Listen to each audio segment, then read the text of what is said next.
Mengungkap ciri-ciri orang yang suka cari muka, inilah 10 perilaku yang mereka tunjukkan, menurut psikologi.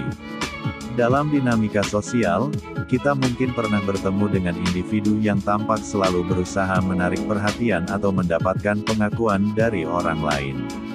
Perilaku ini, yang sering disebut sebagai cari muka, dapat memiliki akar psikologis yang mendalam dan beragam manifestasi. Psikologi menawarkan wawasan berharga tentang ciri-ciri orang yang suka cari muka, membantu kita mengenali pola perilaku mereka dan memahami motivasi di baliknya. Dalam artikel ini, Jawa Pos akan mengupas tuntas 10 ciri utama atau perilaku yang menjadi indikator kecenderungan seseorang untuk mencari perhatian secara berlebihan, berdasarkan perspektif psikologis. Mari kita telusuri lebih dalam dunia psikologi untuk mengungkap rahasia di balik perilaku mencari muka tersebut.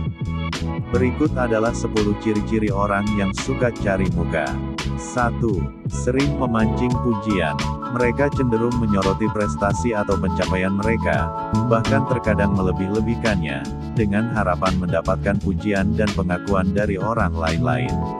Mereka mungkin secara aktif mencari validasi atau umpan balik positif, dan merasa tidak puas jika usaha mereka tidak diperhatikan atau dihargai.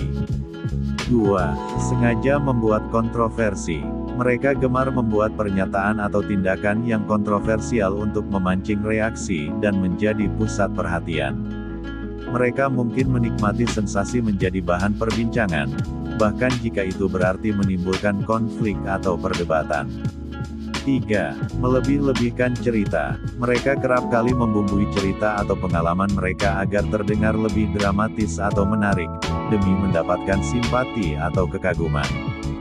Mereka mungkin menambahkan detail yang tidak benar atau melebih-lebihkan emosi mereka menciptakan kesan yang lebih kuat. 4. Berpura-pura tidak mampu. Mereka terkadang berpura-pura tidak mampu melakukan sesuatu agar orang lain menawarkan bantuan, mengajari, atau sekadar memperhatikan usaha mereka. Ini adalah cara mereka untuk mendapatkan perhatian dan merasa dibutuhkan. 5. Tidak nyaman jika tidak menjadi pusat perhatian. Mereka merasa tidak nyaman atau gelisah jika tidak menjadi pusat perhatian dalam suatu situasi sosial. Mereka mungkin berusaha keras untuk mendominasi percakapan, menyela orang lain, atau melakukan tindakan yang menarik perhatian. 6. Berperilaku provokatif atau menggoda. Mereka mungkin menggunakan perilaku provokatif, menggoda, atau sensual untuk menarik perhatian orang lain. Ini bisa termasuk cara berpakaian, bahasa tubuh, berbicara yang bertujuan untuk memancing reaksi atau kekaguman. 7. Emosi dangkal dan berubah-ubah. Emosi mereka cenderung dangkal dan mudah berubah, seringkali disesuaikan dengan situasi atau orang yang sedang berinteraksi mereka. Mereka mungkin tampak sangat antusias atau sedih, tetapi emosi ini bisa cepat berlalu atau berubah tergantung pada respon yang mereka terima.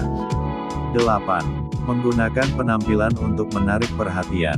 Mereka sangat memperhatikan penampilan fisik dan berusaha tampil semenarik mungkin untuk menarik perhatian. Mereka mungkin menghabiskan banyak waktu dan uang untuk pakaian, riasan, atau perawatan tubuh. 9. Berbicara tidak jelas dan bertele-tele. Cara berbicara mereka cenderung tidak jelas, bertele-tele, atau penuh dengan kesan, bukannya menyampaikan informasi secara langsung dan lugas. Mereka mungkin menggunakan bahasa yang berbunga-bunga atau membuat pernyataan yang ambigu untuk menciptakan kesan misterius atau menarik. 10. Emosi berlebihan dan dramatis. Mereka cenderung mengekspresikan emosi secara berlebihan dan dramatis, seolah sedang bermain peran di atas panggung. Mereka mungkin menangis, tertawa terbahak-bahak, atau menunjukkan yang intens, bahkan untuk hal-hal yang sepele. Penting untuk diingat bahwa beberapa ciri-ciri ini mungkin juga muncul pada orang yang tidak memiliki kecenderungan mencari perhatian secara berlebihan. Namun, jika seseorang secara konsisten menunjukkan banyak dari ciri-ciri ini, mungkin mengindikasikan adanya kebutuhan mendalam untuk diakui dan divalidasi oleh orang lain.